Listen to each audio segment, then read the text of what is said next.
नमस्कार, इस बुलेटिन में आपका स्वागत है। 3 नवंबर को अभी तक न्यूज द्वारा जनहित को देखते हुए खानदानी दवाखाना के नाम पर लाइलाज बीमारियों का शर्तिया इलाज करने वालों के खिलाफ न्यूज प्रसारित की गई थी।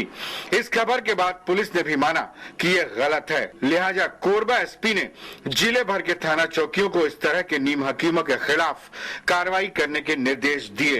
एसपी रतनलाल डांगी के निर्देश के बाद पहली कार्रवाई 5 नवंबर को मानिकपुर पुलिस ने किया। पुलिस ने मूलापार में सड़क के किनारे डेरा जमाए खानदानी दवाखाना के कथित अनपढ़ चिकित्सक नारायण सिंह को गिरफ्तार कर उसके खिलाफ धारा 345 औषधि अधिनियम के तहत मामला दर्ज कर लिया है। मानिकपुर चौकी प्रभारी एसएल मरावी ने बताया कि इस दवाखाना की कुछ दवाइयां भी जब्त की गई हैं। अभी तक न्यूज की पहल पर पुलिस द्वारा की गई इस कार्रवाई के पीछे मकसद सिर्फ एक है, आम लोगों को इन ठग वैद्यों से दूर रखना। गुप्त रोग, संतान न होना, टीबी, लकवा, पोलियो, कैंसर जैसी लाइलाज बीमारियों का ये लोग शर्तिया इलाज करने का दावा करते हैं। इनके पास ना तो कोई डिग्री होती है और ना ही कोई सर्टिफिकेट। स्कूल का मुंह नहीं देखने वाले ये कथित वैदराज लाइलाज बीमारियों को ठीक करने का दावा करते हैं। खासकर इनके निशाने पर गुप्त रोगी होते हैं जो इनके चक्कर में आकर न केवल लंबी रकम गंवा देते हैं बल्कि उनकी बीमारी भी जस की तस रहती है। बोलने और मिसाल देने में माहिर, मरीज को जल्द ही काबू में करने की अद्भुत क्षमता के कारण इन कथित वैद्यराजों की दुकानदारी चलती रहती है। लेकिन अब नहीं, खासकर कोरबा में तो नहीं, क्योंकि पुलिस ने सड़क के किनारे डेरा डाले इन वैद्यराजों के खिलाफ कार्रवाई शुरू कर दी है। जिलाधीश अशोक अग्रवाल ने शिक्षा के लिए जिम्मेदार विभागों की तरफ नजरें टेढ़ी कर दी हैं। इससे विभाग के सभी अधिकारी कर्मचारी अपनी अपनी साख बचाने में लग गए हैं। शिक्षा विभाग और आदिवासी विकास विभाग की संयुक्त बैठक में शिक्षकों की पदस्थापना मनमाने ढंग से किए जाने की शिकायत मिलने पर कलेक्टर ने कोरबा के कुछ स्कूलों का औचक निरीक्षण किया। उस प्राथमिक शाला की शिक्षिका ए चन्ने को भी शो कॉज नोटिस जारी करने का निर्देश जिलाधीश ने दिया। उन्होंने आकस्मिक अवकाश पंजी बनाए जाने का भी निर्देश दिया। गौरतलब है कि शहर या गांव के स्कूलों की व्यवस्था जिम्मेदार अधिकारियों के निरीक्षण के अभाव में बदतर हो चली है। निचले स्तर के अधिकारियों में तालमेल न होने की वजह से स्कूलों में इतनी अव्यवस्थाएं देखने को मिलती है। अब तक यहाँ जितने भी स्थानांतरण और युक्तियुक्तकरण हुए हैं, सभी में पक्षपात पूर्ण तरीके से शहरी और आसपास के स्कूलों में ज्यादा शिक्षकों को पदस्थ कर दिया गया और ग्रामीण अंचलों में कम। यही वजह है कि गांव में पढ़ाई का स्तर लगातार गिरता जा रहा है। ऐसे में सरकार द्वारा शिक्षा के लिए खर्च किए जाने वाले अरबों रुपए का कोई औचित्य नजर नहीं आता। कुसमुंडा सर्वमंगला नगर में रहने वाले 30 वर्षीय संपत्ति यादव ने बुधवार की दोपहर 2 बजे घर के म्यार में फांसी लगाकर आत्महत्या कर ली। आसपास के लोगों ने इसकी तत्काल सूचना कुसमुंडा पुलिस को दी।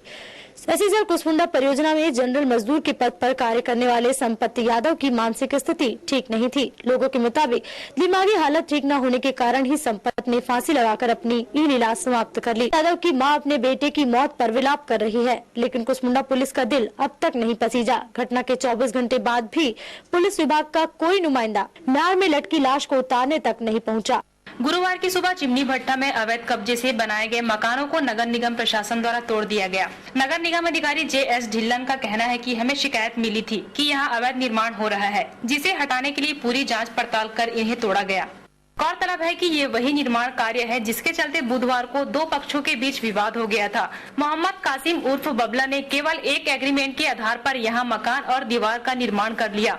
इसका कुछ लोगों ने ये कहते हुए विरोध किया कि जमीन उनकी है। मामला थाने तक जा पहुंचा। इसी बीच नगर निगम को इस अवैध निर्माण की जानकारी मिली, जिसे तोड़दस्ता लाकर धाराशायी कर दिया गया।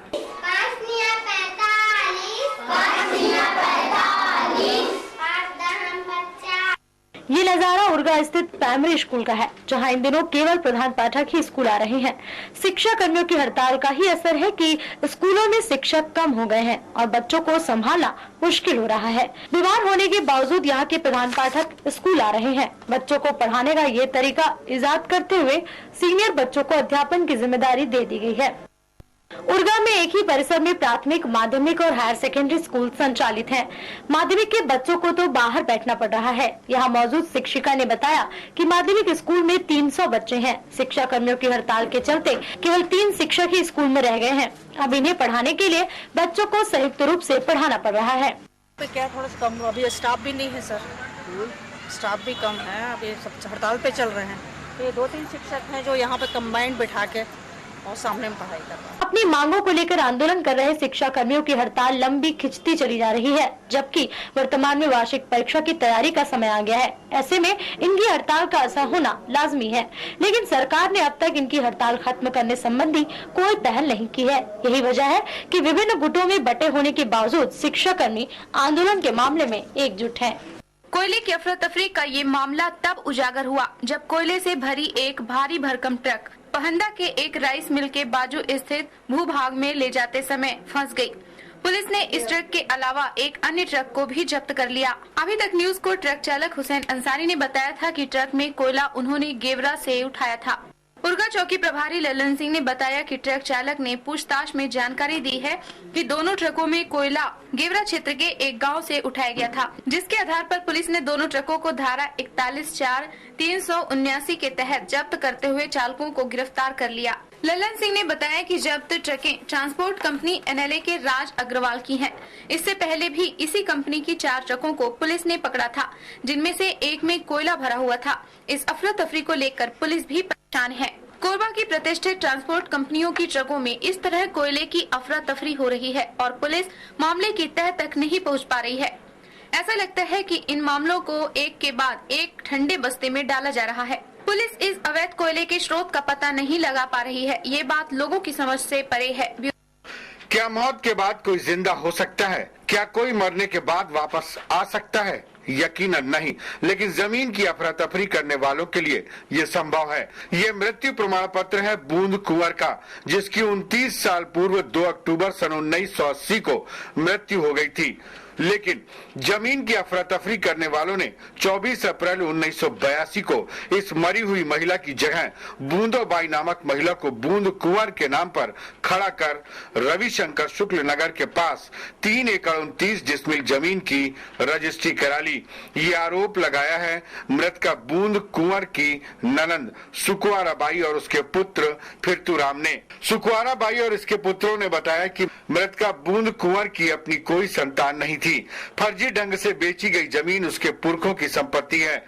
रविशंकर शुक्ल नगर स्थित 3 एकड़ 29 डिसमिल की जमीन के कुछ भाग पर निगम का कब्जा है, जबकि बाकी जमीन की रजिस्ट्री करा ली गई है। लिहाजा उनकी जमीन वापस दिलाई जाए। का सिलसिला यूं ही जारी रहेगा। अपने जिले और शहर से जुड़ी तमाम खबरों को जानने के लिए देखते रहिए अभी तक। नमस्कार।